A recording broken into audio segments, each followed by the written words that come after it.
來看台中市漳柄大雨，未少所在攏積水，其中百年的高職學校清水國小運動場是變做一大窟的游泳池，學校緊急出動着6台的抽水機來抽水，到昨暗水就退掉了，無影響到今仔日的畢業典禮。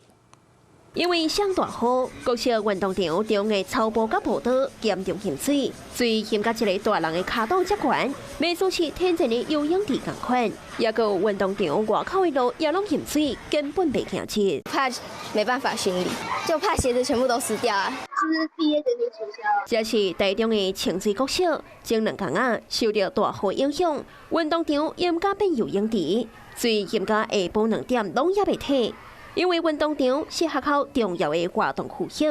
而且今仔日閣要辦畢業典禮，予未少家長甲囡仔攏真歡樂。6部的抽水機啊，到學校來幫忙抽水，所以很快的在8點的時候啊，全部的積水就全部消退了。實際來到學校，運動場的水已經退啊。校長講，是因為學校在做新工程，影響到排水系統，一時當着這大雨未付小套。排水溝變成縮小一半，因為它有一半是在我們工區裡面，另外開挖一條臨時的水道，那到那邊它用機具給它抽出去。學校講，畢業典禮辦在室內會照常舉辦，新建工程按算會做到年底，也已經請廠商調動更加大型的抽水機，因應大雨。